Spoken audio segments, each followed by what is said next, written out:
Rodrigo Borja Ceballos, ministro de Industrias y Comercios 91-92. Esta es la única, absoluta, única relación que registra en calidad de funcionario público en su documentación exhibida ante ustedes. Cuando se refiere a la superintendencia de bancos, que también es otra de las funciones que él estuvo, afirma de que ingresó a laborar el 4 de abril del 2000 y en el formulario de postulación ustedes observarán que está en blanco los motivos o causales por las cuales salió de la superintendencia de bancos. También falta la verdad el doctor Falconi cuando afirma que fue el 13 de noviembre del 2000. No es así. Él fue destituido, censurado y destituido por el Congreso Nacional el 10 de noviembre del 2000, no el 13. Inexactitud en aquella manifestación. Efectivamente, él estuvo en el gobierno del doctor Rodrigo Borja, pero el doctor Falconi es un ciudadano que ha generado durante toda su trayectoria pública y privada una serie de escándalos, una serie de juicios, una serie de resoluciones. Es una persona que ha llevado una vida azarosa, una vida llena de problemas, escándalo tras escándalos.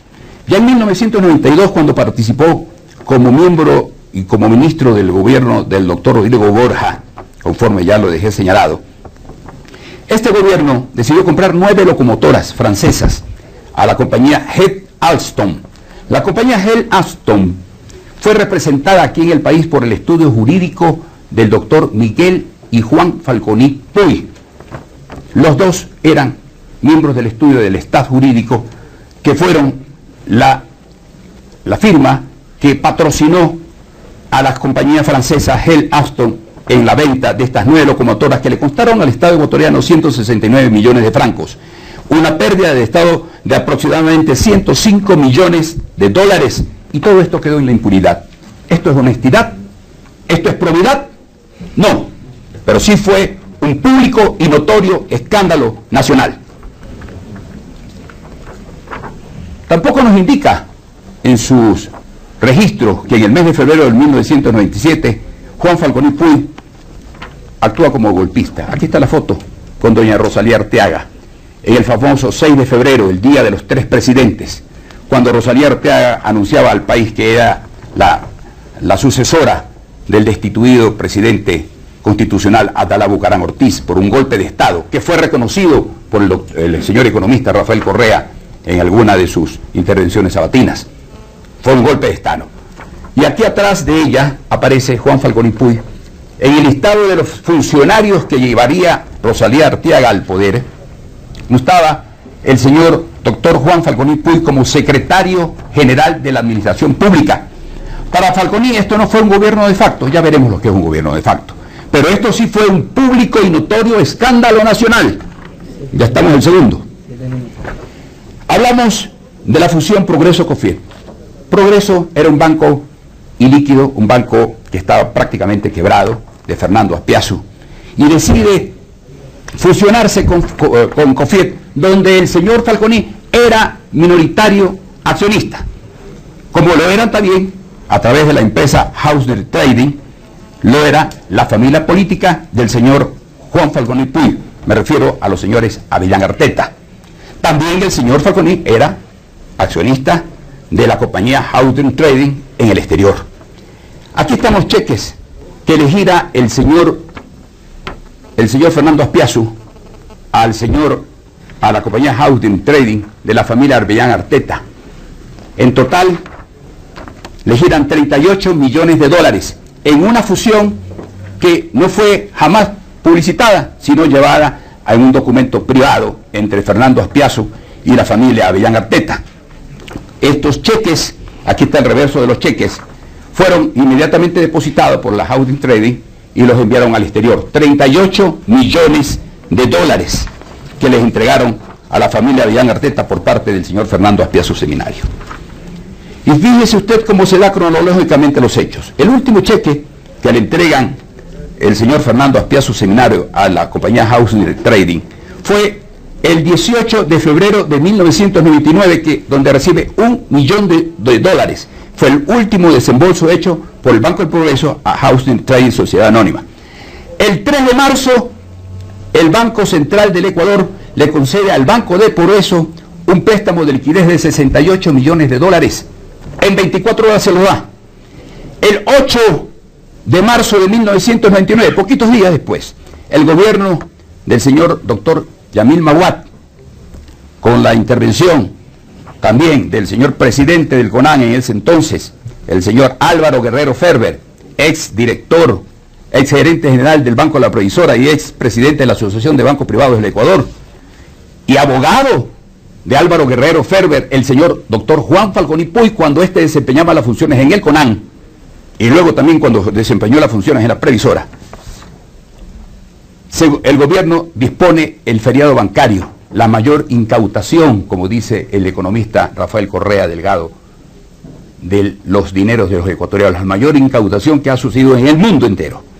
En marzo del 22, los dueños del Progreso deciden cerrar sus puertas. Cuando cierran sus puertas, no se encuentra contabilizado en sus libros ninguna deuda con la compañía Plainbridge. No había absolutamente ninguna deuda tenía el Banco del Progreso con Plainbridge. Vale la pena que dejemos eso constancia para posteriormente referirme a ello. En 1998, el gobierno de Yamil Maguad, donde formó parte Falconi, se produjo el feriado bancario, el congelamiento de depósitos, siendo esta la mayor incautación. Aquí está el señor Yamil Maguad, junto con el señor Fernando Aspiazu, el señor Álvaro Guerrero Ferber, el señor Yamil Maguad y el señor Falconi Puy, quien fungía en ese momento como asesor jurídico de Álvaro Guerrero Ferber. ¿Esto es honestidad? ¿Esto es probidad? No, pero sí también fue un público y notorio escándalo nacional. Quienes se beneficiaron del feriado y congelamiento de los depósitos fueron, obviamente, los grandes banqueros corruptos del país. Aquí está cuando lo designan en 1999, y esto es lo que tampoco omite el señor Falconi en su documento de postulación. Lo nombra secretario superministro de la producción del gobierno de Maguad. Esto es lo que, según él, no le causa ningún escozor, pero sin embargo no consta, lo omite esta información de que fue superministro del gobierno de Yamil Maguad.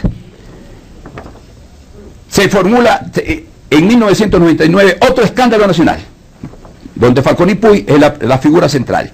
Suscribe con Yamil Maguad el decreto 1492 que convierte en el tacho de basura de los CDRs, certificados de depósitos reprogramados, y la quiebra de la Corporación Financiera Nacional. El señor Juan Falconi Puy era a la vez superintendente de la producción del gobierno de Maguad y a su vez presidente de la Corporación Financiera Nacional. Omitió estas designaciones en su postulación.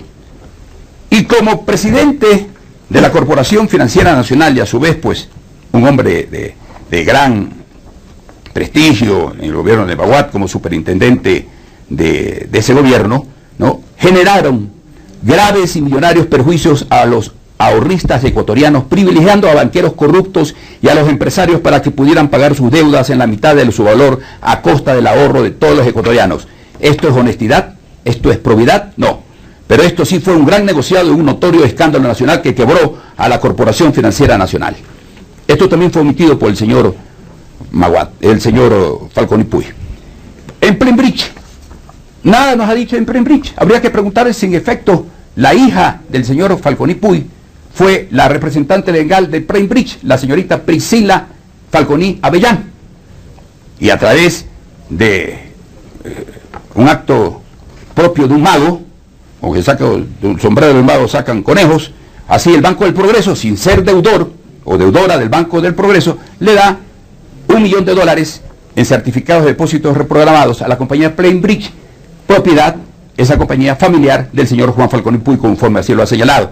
En esta compañía, con estos documentos, certificados de depósitos, él logra, con su influencia obviamente dentro de ese gobierno, concurrir ante un banco, ante Filambanco, y a los 15 días de haber dictado el decreto 1492, Plainbridge, la empresa reconocida como legítimamente familiar, fue la primera beneficiaria al hacerse en efectivo el pago a ella de la suma de $1 millón más sus respectivos intereses. ¿Esto es honestidad? ¿Esto es probidad? No, pero sí fue un público y notorio escándalo nacional. Es una casualidad entonces que, siendo superministro de Maguad, se le hace pagar a Filambanco Estatal la suma de $1 millón más intereses. El 4 de abril del 2000, el señor Falconi es designado superintendente de bancos. El señor Falconi, el día 10 de noviembre del 2000, es censurado y destituido como superintendente de bancos por el Congreso Nacional. Aquí está la resolución del Congreso Nacional, mediante la cual se aprueba mi moción de censura y la destitución de Juan Falconi Puy, y solicita que se inicien las respectivas acciones penales de inmediato en contra de dicho exfuncionario, a quien no solamente se lo remueve del cargo, sino se lo destituye del cargo como superintendente de bancos. ¿Esto es honestidad? ¿Esto es probidad? No, pero sí fue un gran y público escándalo nacional. Omitió que fue destituido por el Congreso Nacional como superintendente de bancos en su formulario de registro como postulante a juez de la Corte Nacional de Justicia. Omite también que su censura de su destitución fue, entre otros casos, por la fusión que él dispuso 3 días después de ser superintendente de bancos. Él dispuso la fusión del Banco del Pacífico con el Banco Continental. Se capitalizó innecesariamente al Banco Continental en poder del Banco Central de Ecuador. Se capitalizó ilegalmente con bonos de la deuda externa al Banco del Pacífico. Pregúntele al señor Falconi si el Banco del Pacífico, él fue o no fue accionista minoritario del Banco del Pacífico, y si fue él o no director del Banco del Pacífico. Hay conflicto de intereses. Hay una fusión extraordinaria, y adicionalmente, en ese momento también se operaba tenía un problema la compañía Cofiet, pues uno de sus préstamos de liquidez que había solicitado al Banco Central del Ecuador se había vencido, y lo perurgían entonces para que de inmediato pague estos valores de Cofiet al Banco Central del Ecuador. Cofiet lo que hizo fue presentar unos bienes sobrevaluados, lo que generó de inmediato que funcionarios del Banco Central del Ecuador promovieran una serie de escándalos, que se negaran a aceptar este tipo de actitudes, y él entonces señaló el alto al despilfarro y dispuso él, como superintendente de bancos, la remoción desde el gerente general hasta todos los funcionarios del Banco Central del Ecuador, que se negaban a capitalizar el Banco Continental con el Banco del Pacífico, y se negaban también a recibir como dación en pago una propiedad sobrevalorada de Cofiet, cuando sabíamos nosotros que hace pocos meses atrás, había recibido $38 millones que lo mantenían en el exterior y que le fueron entregados por el señor Fernando Aspía a su seminario. Fue la fusión Filambanco Previsora. Todos conocemos que esta fusión, por parte de funcionarios de menor jerarquía, le decían que de fusionarse Previsora y Filambanco, los dos bancos iban a colapsar, y que esa iba a generar un daño patrimonial al Estado ecuatoriano de alrededor de $1.425 millones. No hizo caso, y él, como presidente de la Junta Bancaria, en el acta que solamente él afirma, porque no es que firman en conjunto los miembros de la Junta Bancaria, él solo firma el acta de fusión, el 4 de julio de 2000, de fusión Filambanco Previsora. Él afirma, y con ello se fusionan los bancos. La Sala de lo Penal de la Corte Suprema de Justicia le ratificó el llamamiento a juicio plenario, pero un recurso extraordinario de protección en combo que presentó Falconi junto con todos los funcionarios de la Previsora y con todos los funcionarios también de Filambanco, otros le otorgaron la ansiada amnistía. Recordemos que eso significa el olvido en cuanto a la perpetración del delito de peculado del que era el acusado, y con orden de captura que le ratificó la Sala de lo Penal. Estaba vigente la orden de captura. Sin embargo, vino el perdón y el olvido, pero solamente en cuanto al delito. Yo le pregunto qué ha hecho el Contralor General del Estado y qué ha hecho el Procurador General del Estado para iniciar de inmediato las acciones a fin de que podamos nosotros los ecuatorianos recuperar los $1.425 millones que fueron productos de esta fusión dispuesta por el señor Falconi al auxilio de sus amigos los guerreros Ferber de la Previsora. Y están 2 minutos. 2. El artículo 133 habla de la probidad notoria. La probidad es definida en el diccionario de la Real Academia como honradez, rectitud de ánimo, integridad de obrar. notorio está definido como público y sabido por todos, claro, evidente. Provee que el doctor Juan Falconi Puy notoriamente carece de probidad. En su declaración juramentada comete una serie de hechos totalmente falsos, o dice hechos totalmente falsos, pues él efectivamente fue detenido, fue privado de su libertad, también conformó parte de un gobierno de facto, también el señor Falconi fue destituido por el Congreso Nacional, destitución que lo inhabilita al tenor de lo dispuesto en el artículo 22, párrafo 5 del mismo reglamento que ustedes han aprobado, el no haber recibido sanción de suspensión o destitución por responsabilidad administrativa, civil o penal con ocasión del desempeño de sus funciones. Aquí está la destitución, que no fue obra de Fernando Rosero ni del PRE, como él lo dice, ni del Partido Social Cristiano. Fueron 67 diputados de todas las bancadas políticas, salvo excepción de la Izquierda Democrática, que se abstuvo al que él se pertenecía. Todos los demás votaron en contra, a favor de mi moción. En su declaración juramentada miente claramente, conforme yo lo he señalado. Él tiene 17 procesos que yo los he expresado ante ustedes, y miente también cuanto ante ustedes le ha dicho de que él no tiene ninguna causa pendiente en los juzgados. Él sí tiene, porque en la primera sala de lo civil de la Corte Provincial de aquí de Pichincha, él me entabló un juicio por daño moral, y al antedarme el juicio por daño moral yo lo recombine, y eso significa una contrademanda. En ese juicio hay el juicio de él por daño moral, donde él pide $1 millón, y hay mi reconvención conexa, donde yo también le exijo la reparación de daños y perjuicios. Ese juicio, la sala en mención, se declaró ya incompetente, pero el señor Falconi, pensando que va a ser nombrado por ustedes juez de la Corte Nacional, mantiene mediante una serie de escritos pendientes aún, no deja ejecutoriar la resolución de la sala, que fue declararse incompetente en razón de que yo, cuando expresé todo lo que se vertió durante el juicio político, desempeñé las funciones de diputado. Entonces, existe un conflicto de intereses. Él sí está, señor presidente y señor vocales, sí tiene un juicio pendiente en la primera sala. Él mismo lo ha dejado aún pendiente. Finalmente, señor, le he probado aquí a ustedes, en conclusión, que el doctor Juan Falconi Puy notoriamente carece de probidad y de idoneidad. Por lo tanto, con todas las pruebas entregadas como impugnación y en base al reglamento aprobado por ustedes para el presente concurso de merecimientos, donde inclusive en el artículo 11 ustedes claramente señalan y dicen causales de descalificación, se comprobare que algún dato incluido en el formulario de postulación o de los documentos presentados incurre en falsedad, adulteración o inexactitud, sin perjuicio de las responsabilidades penales a que hubiera lugar. Solamente ello dará lugar ya a la descalificación del señor Falconi, como también el hecho cierto de que fue destituido del Congreso Nacional por parte de todas las fuerzas políticas integrantes del Congreso Nacional. Fue destituido el señor Falconi. Yo sé que vendrá el señor Falconi. Yo soy el impugnante, él es el impugnado. Sin embargo, vendrá aquí a descalificarme. Él no va a contestar nada de lo que yo le he dicho en Bridge. Que pregúntele si su hija, la señorita Priscila Falconi Avellán, fue o no la representante de Bridge. Yo no quiero hablar aquí, ni quiero decir absolutamente nada referente a la forma como a una niña él la pone como representante de esa compañía. Pregúntele si ha sido o no. Pregúntele si ha sido o no el presidente de la Corporación Financiera Nacional cuando fue superministro del señor Yamil Maguad, y como presidente recibía pues todos los CDR y quebró a la Corporación Financiera Nacional. Pregúntele si ha sido o no él el principal, accionista del Banco del Banco del Pacífico. Pregúntele si ha sido o no él también accionista de Cofiet. Pregúntele si ha sido o no él también, mientras que estaba él aprobando las fusiones, él tenía o no acciones en la holding trading de la compañía de los familiares políticos de él, los Avellán Atleta.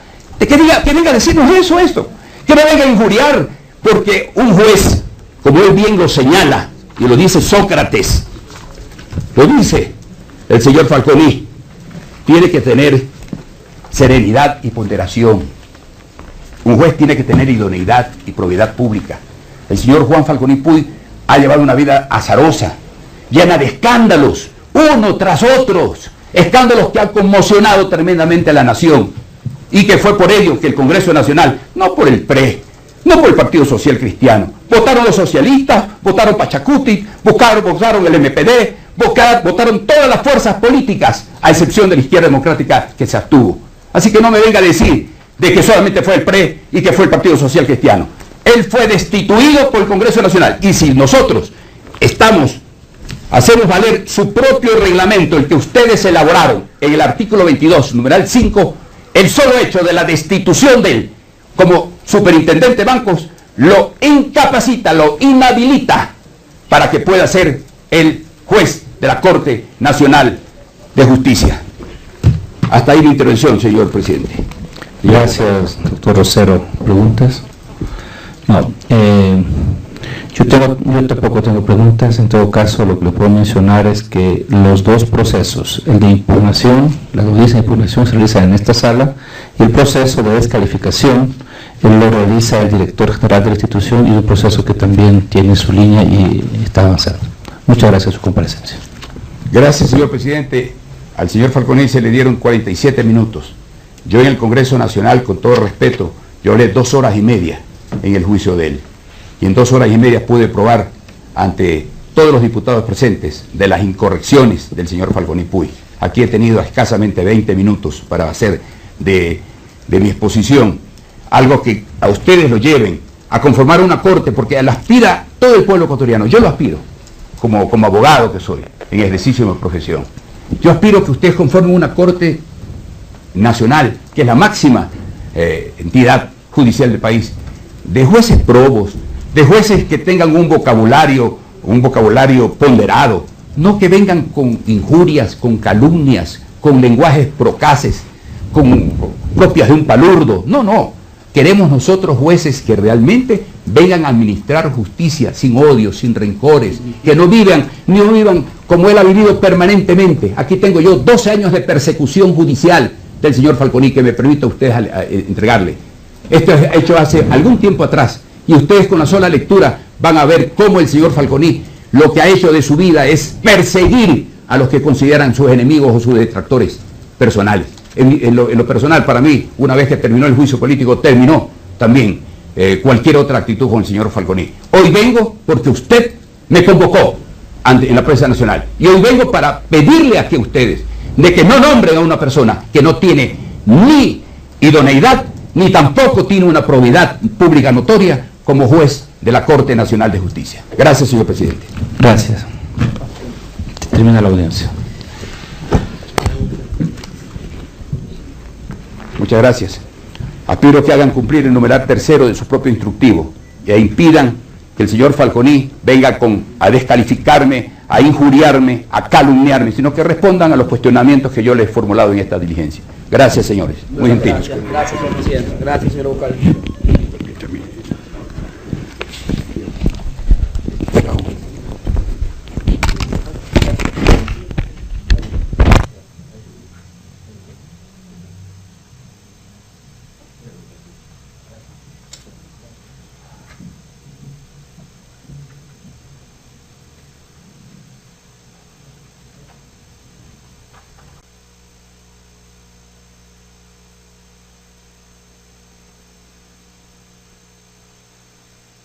Sírvase a verificar quórum, secretario.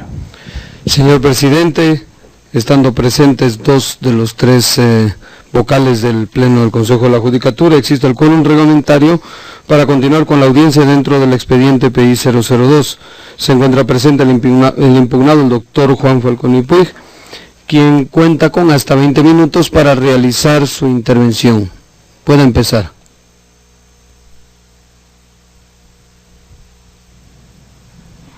Se viene y se dice con una ligereza impresionante, créanlo, porque sí es impresionante. Y sacan un papel, lo hacen aquí y lo ponen aquí. Pero no lo exhiben, no lo entregan, no lo enseñan a las cámaras para demostrar qué dice ese papel y si es cierto lo que está en ese papel. No, aquí está el señor Falconi, no sé qué, no sé cuál. Que yo fui secretario de la administración de Rosalía Artaga, que exhiban el nombramiento. Que yo tuve que ver el socio de mi hermano Miguel Falconi Puig. Es mayor que yo, tiene su estudio aquí en Quito, se dedican principalmente al área de propiedad industrial, es un abogado de gran prestigio, serio, no es un aventurero de estos. Y yo tengo mi estudio en Guayaquil, de que exhiba un papel con las tales locomotoras y que no mezcle nombres de una manera infame, que es lo que se hace. Y ya se anticipa, no, va a venir el doctor Falconi y me va a descalificar. Pues yo tengo que decir otra vez al final, las cosas se toman de quién vienen. Secretario de la Administración, se olvidó, el discurso es exactamente el mismo de Bucarán, el mismo de Castro. Se olvidó de algo que había inventado en el juicio político. Inventó, exhibieron en las pantallas que organizaba Canal 10 una empresa Falave. Una empresa Falave que decía que ahí estaba la plata que nos habíamos llevado, no sé qué, y que era Falave, Falconi Avellán. Nunca existió esa empresa y por supuesto que nunca lo pudo demostrar. Raro que no lo exhibió ahora. Pero es exactamente el mismo discurso. Voy a ir rápidamente, que yo he sido abogado de Álvaro Guerrero, que lo demuestre. Nunca. Habló de una foto, pero no la enseñó. La miró en una foto que yo estaría con Álvaro Guerrero. Nunca. Y si hubiese estado en la foto, ¿qué pues? Asesor, el decreto 1492, la quiebra de la CFN, superintendente de Maguat, que no fui ministro en la época de Maguat. Y del sombrero que sacan conejos, ni sé qué. No, del sombrero de Isaías sacan fajos de billetes de $100, que es otra cosa. Vamos a empezar por lo de Guerrero. No es mío ni tengo nada que ver, pero tengo mis recortes y tengo mis archivos y tengo mi información. ¿Qué dice Álvaro Guerrero?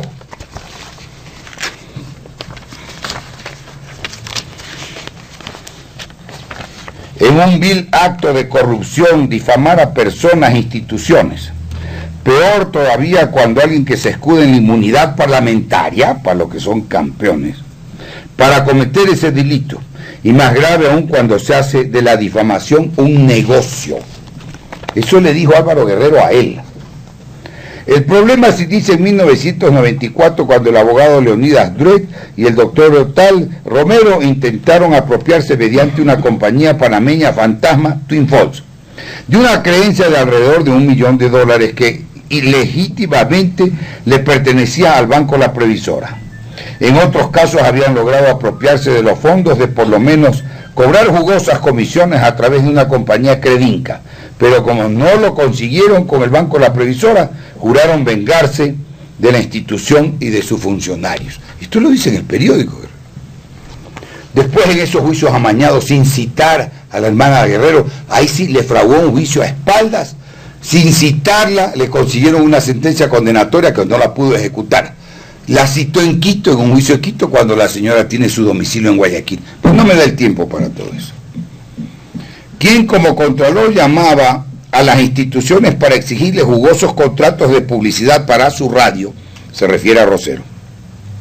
De todo esto existen pruebas, asimismo existen pruebas clarísimas del tráfico de influencias que ha ejercido en el caso Twin Falls, abusando de su calidad de diputado, etcétera, etcétera. Lo primero que hizo el diputado Rosero fue visitarme personalmente en mi oficina en el banco, a comunicarme que se había hecho cargo del caso y a darme su lista de pedidos. No accedí a ninguno, el resto está dicho todo ahí. En el juicio político, que reiteradamente lo ha mencionado, esta es foto del juicio político. Así hay que exhibir las fotos, señor presidente. No porque digo la foto y la esconde. Así hay que exhibir las fotos. Foto del juicio político. Aquí está Rosero. Foto del juicio político. La chica que está ahí era empleada de Canal 10 a esa época. Asesora de imagen de Rosero. La intervención de Rosero acompañado por María de Lourdes Oliva Endara, empleada de Isaías. Ese era el juicio político. Él lo ha mencionado. ¿Qué exhibí en el juicio político? Y que después inició un juicio por eso que quedó en nada. Exhibí una tarjeta en la que Rosero recomendaba a un narcotraficante. Y tengo escritos de Rosero patrocinando a narcotraficantes, que está presentado, no lo encuentro aquí. Señor abogado Héctor Reynoso, favor tramitar el habeas corpus a favor de Carlos Hidalgo Tejada, ilegalmente detenido, ya tiene visto bueno de Abdalá, tramítelo de inmediato favorablemente. Protocolizada en una notaría de Quito. Ese es Rosero. Porque después voy enseguida a lo de la fusión. Esto generó un juicio. Claro, esto generó un juicio, dizque por falsificación de documentos que yo había falsificado la tarjeta, y aquí está la sentencia que declara sin lugar esa denuncia de él, porque dizque las tarjetas, que están los nombres, me la entregó un compañero de ellos, un abogado Ojeda. Sí, doctor. Circunscribirse al ámbito de la impugnación, por favor. Me tengo que circunscribir, pero que tengo que ser uno que un señalamiento porque se ha ido muy allá de la impugnación ahí también. Pero voy a hacer dos para irme concretamente al tema. Un viaje por la cloaca. Así se exhiben los documentos y las cosas. No es que también la audacia con que se presentan a este consejo. A Rosero González lo acusé públicamente de intento de chantaje a mis hijos para darme libertad. Asimismo, en 24 horas, mi hija debía llamar a Rosero haciéndose pasar por la secretaria del señor Albán para concretar el trato a cambio de mi libertad. Debía denunciar de narcolavadores a mi almirante Dueñas y a los demás ejecutivos del Banco de los Andes. Y logró cerrar el Banco de los Andes, acusando a estos señores de narcotraficantes de que el banco lavaban dinero, porque no le pagaban. Su figura se refiere a Rosero, 15 días. ¿Quién es Rosero? Con esto paso a lo de fondo, presidente. Su figura despunta en el PRE para acogerse al estilo característico vociferante de ese partido. Un entrevistado por 15 días que pidió anonimato afirmó que el diputado Rosero tiene una cola de paja que hace rato se le quemó. Y así. Pero antes de ir de directo, que es lo que me interesa, porque además es la última oportunidad, él ha dicho que todavía tiene un juicio, que yo falté a la verdad, porque he dicho aquí, lo dije hace un momento cuando atendiendo una pregunta del doctor Yavar, que tengo un juicio en el que él, no lo supo explicar, me reconvino. Y que como me reconvino, yo tengo también en contra un juicio en la Corte Superior de Quito. Claro que yo lo demandé por daño moral. Después de toda la campaña pagada por Isaías, con un libreto armado por igual a todos. Ese juicio, señores, la reconvención está abandonada. O sea, está perdido. Está abandonada por providencia de octubre del 2011.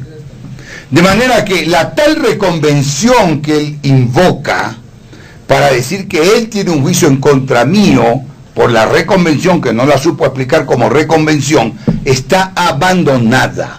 Y el juicio que existe es el que yo le sigo. Vamos directamente ahora rapidito, primero a lo del formulario, para ver si alcanzamos al juicio político, aunque sean las preguntas. Vamos al formulario. Siguió mi secretaria y estas cosas, que lo hacíamos juntos. Yo ya lo expliqué, pero creo que fue una entrevista de televisión. Esto es importante, con esto vamos a terminar el tema en lo de fondo. Cuando dice que son una exactitud, no el 3 días, siguió mi secretaria en la salida de la superintendencia de bancos por el Seguro Social. La audiencia terminó, y la resolución del Congreso el 10, pero a mí no me la notificaron el mismo día, yo ya me había retirado del Congreso. Entonces yo fui el siguiente lunes a la superintendencia de bancos a recoger mis cosas, me la habrán notificado después de 2 o 3 días, y esa es la diferencia, eso es lo del Seguro Social. ¿Dónde está la inexactitud, la mala fe? Pero ¿qué ocurre, presidente y señor vocal? Que por eso yo lo voy a explicar. Yo pido, para que vean cómo preveía esto. Esto está agregado al expediente ya. 9 de septiembre. Pido al Congreso una certificación. No hay tal que estaban todos los partidos. La diferencia fue 5 o 6 votos. Si Isaías no pagaba eso, no conseguía los votos. Pido al Congreso una certificación, a la Asamblea una certificación. Me dan la certificación de cuando fui censurado y obviamente destituido. Me dan los votos, me dan el nombre, lo he agregado al expediente. Está la resolución del Congreso, está para que vean exactamente lo mismo. No preveía a esa época cuando la pedí que sería todo esto exacto, y está toda la impugnación, y están las firmas de los diputados interpelantes. ¿Cuál afán, pues, podía haber yo tenido en faltar a la verdad en la información? Un hecho que me enorgullezco, porque si me hubieran si de mí hablaran bien, si yo me hubiera hecho el de la vista gorda en el caso Filambanco, si hubiera mirado para otro lado, me habían promovido hasta la presidencia de la República, pues. Me habían dicho maravillas en los canales de Isaías, pues. Todos estos estarían felicitándome y yendo atrás mío por orden de Isaías. Pero si el hecho de que todos estos me impugnen, de que Isaías, prófugo de la justicia, me impugne, quiere decir que estamos bien, pues. Lo malo, lo peligroso, si fueran un poco más inteligentes, habrían mandado un partidario de ellos para que esté a favor mío. Porque ahí entonces la gente y el público habría dicho, el público que es suspicaz, que entiende y deduce, habría dicho, puchica, ya se arregló con Isaías, como hablaba de un acuerdo, como había terminado el juicio con Cuesta. Entonces, si esto está así, listo, desde el 9 de septiembre, ¿por qué no estaba hecho? Y lo voy a afirmar con el reglamento y con las bases legales. Claro, ellos no las conocen. La Constitución. Regía la Constitución de 1998. Todo esto está agregado. Los demás funcionarios referidos en este número podrán ser enjuiciados políticamente por infracciones constitucionales o legales cometidas en el desempeño de su cargo. Facultades del Congreso de la época. La censura prohibirá la inmediata destitución del funcionario, salvo el caso de los ministros de Estado, cuya permanencia en el cargo corresponderá decidir al presidente de la República. Constitución de 1998. O sea, ya se había abusado de esta cantalina de las interpelaciones, que digo, bueno, aunque censuren a los ministros, el presidente decidirá si cesa o no en el cargo. Si de la censura se debe indicio de responsabilidad penal. Constitución de la época, artículo 130. Ley orgánica de la función legislativa de la época. No, primero la ley orgánica, en orden jerárquico, ¿verdad? Ley orgánica de la función legislativa, déjame esto aquí, mano. Cualquier legislador, a través del presidente del Congreso de lo Nacional, de las presidentes, podrá solicitar información tal. Vamos al juicio político. La acusación se concretará ante el presidente. Los cargos por acciones o omisiones atribuidas a este en el ejercicio de su cargo y calificadas como infracciones por él o los legisladores interpelantes, que no podrá ser más de uno por bloque. Si la censura aprobada por el Congreso Nacional surtirá los efectos señalados en el artículo 82 de la Constitución, o sea, destitución del cargo, sin perjuicio de las acciones civiles o penales tal. Ley orgánica de la función legislativa de la época. Y reglamento del Congreso, que esta era la única norma que nos daba un plazo allá, reglamento del Congreso de la época. Artículo 152, último inciso, penúltimo inciso. El funcionario magistrado destituido no podrá volver a desempeñar funciones públicas durante el mismo periodo presidencial. Vale decir, el mismo periodo presidencial, el periodo presidencial de Gustavo Noboa Bejarano. La ley actual de función orgánica. Eso era la ley vigente, eso era la ley aplicable. ¿Por qué tendría pues yo que haber omitido eso por efectos de que no afecte aquí la postulación, o omitiéndolo iba a pasar por alto y el Consejo no iba a detectar un hecho que existía y que a mí me impedía ser postulante? De ninguna manera, y no me lo impedía. Ley orgánica del servicio público, legislación vigente, pues esa es la ley actual. La censura del Congreso fue en el año 2000. Del ejercicio del cargo público, del reingreso, ley actual. Se aplicaba la ley que acabo de dar, el detalle de la época. Artículo 15, ley orgánica de servicio público, vigente hoy. Claro, esta ley está vigente desde octubre del año 2010.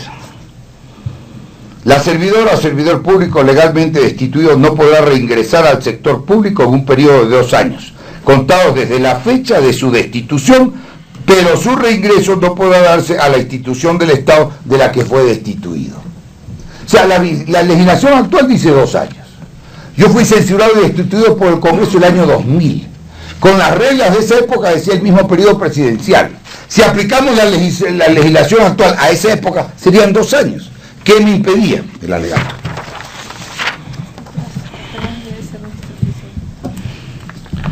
Que qué hay y cuáles son las reglas aplicables. La censura fue, señores del Consejo, una censura en un juicio político. La censura y la destitución fue política, en un proceso político seguido de acuerdo con la Constitución, la ley orgánica de la función legislativa de la época y el reglamento del Congreso de la época. No fue como un empleado público común y corriente. No fue porque se determinó responsabilidad civil, no fue porque se determinó responsabilidad administrativa, ni fue porque se determinó responsabilidad penal. Fue responsabilidad política. Y en ese juicio político se resolvió, sí, el enjuiciamiento penal. Y he demostrado, porque aquí estamos en una especie de segundo juicio político, todo lo que se ha impugnado en los de esa época, esto es importante, lo dije y lo repito, y he demostrado perfectamente que todos esos juicios penales que infamemente se iniciaron producto de esa resolución, cuando había un manejo esotérico de la justicia ecuatoriana, terminaron favorablemente a mí.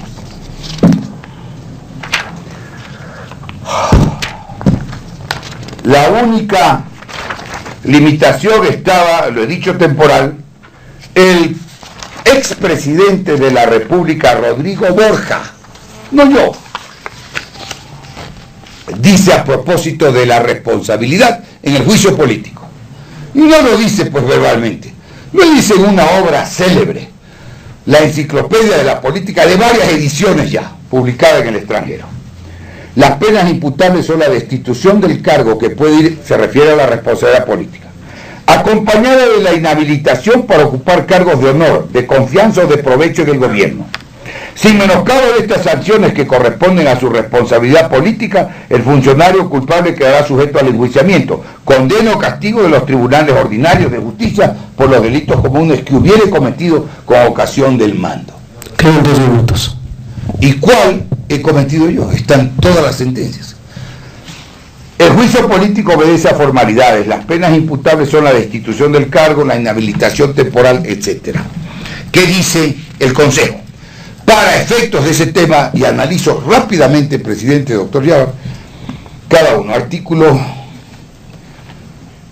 22. ¿Cuáles son los supuestos? A ver si encajamos ahí. No ha recibido sanción mediante sentencia ejecutoriada. No he recibido. No la han exhibido, no la han demostrado, no lo pueden hacer. 2. No ha recibido sanción mediante sentencia ejecutoriada por delitos sancionados con pena de privación de la libertad. Ni siquiera auto de llamamiento a plenario, salvo en el juicio de la fusión. No ha ejercido autoridad ejecutiva en gobiernos de facto. Dicen sin un desenfado que fui secretario de la administración de Rosalía. ¿Dónde está pues, el nombramiento? Cuando declaraba y me pidió que la acompañe porque hacía declaraciones en beneficio de la sucesión presidencial. No adeuda pensiones alimenticias. Jamás. Si tuviera que barrer las calles para alimentar a mis hijos, que ya están todos formados, habría ido a barrer las calles. No ha recibido el quinto, sanción de suspensión o destitución por, y aquí está, responsabilidad administrativa, no, penal, tampoco, penal, censura y destitución en un juicio político. Sexto, no incurre en ninguna de las inhabilidades. Séptimo, acepta las consecuencias legales especialmente. ¿Qué falsedad? Bueno, es legal. Vamos a la legalidad. Es según la descripción del Código de Procedimiento Civil.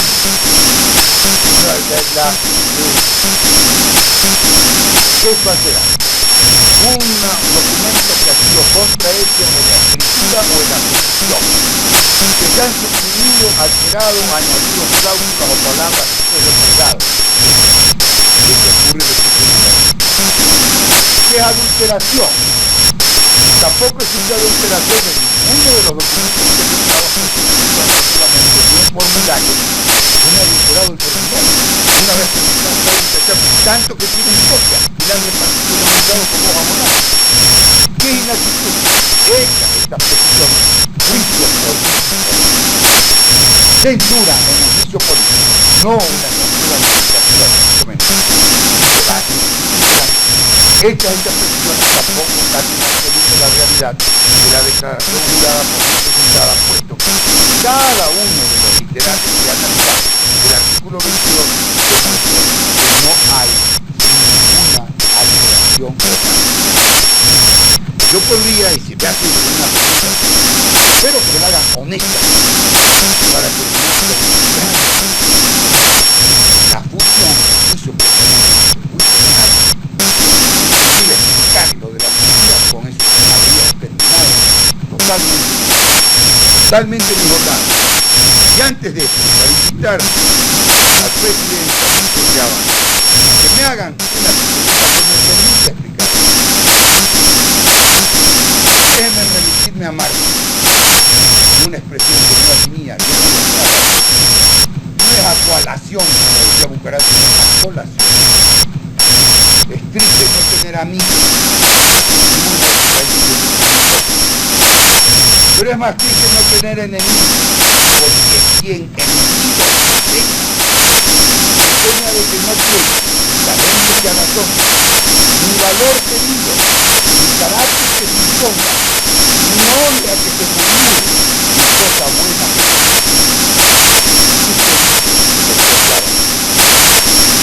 a eso me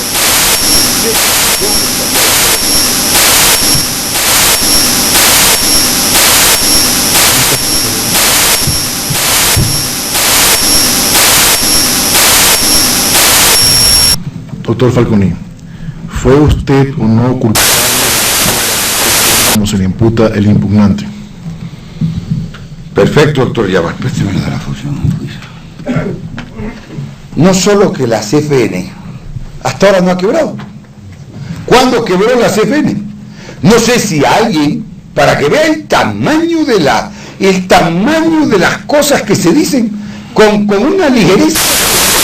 ¿Cuándo quebró la CFN? Lo que está bien y hasta hace poco, por noticias de afuera, no le sigo ahora la pista en detalle, que el señor Samán estaba haciendo una gestión agresiva de atención a los sectores medios, porque al final del día la CFN es un banco de desarrollo, la CFN una banca de segundo piso, como la quieran llamar. No conozco hasta ahora que haya quebrado, pero se ha dicho, y esto es importante, que parte de todo esto, parte supuesto desastroso manejo financiero, que no es... Si yo no me arrepiento. 12 años esta persecución. Y repito, no me arrepiento, me llamaron a trabajar una parte de mi vida en eso, venderme contra todo y contra todos. Los recursos económicos para el... Y una de las primeras cosas que yo dije cuando me posesioné de superintendente de bancos hubiese cumplido su rol, momento que llegó, al menos no en esa magnitud ni tan tarde. El rol de la superintendencia de bancos y el logotipo es temprana, por eso es órgano de control. Doctor Yabar. Este es el juicio de la fusión por filación en el expediente. Octubre del 2001. Instrucción por la fusión, y en la instrucción por la fusión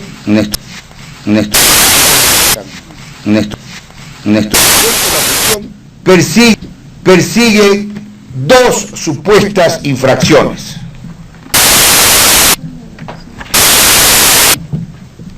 Primera, con los estatutos. Los bancos está arreglada por una ley, pues.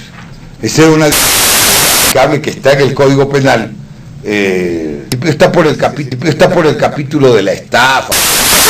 No se habría cumplido. ¿Cuáles si es que había un estatuto que cumplir? No era pues para la superintendencia de bancos. Y entonces ese era el delito que se pesquisaba, que era, creo que, sancionado en el equivalente en dólares a 25 centavos de dólar, algo así.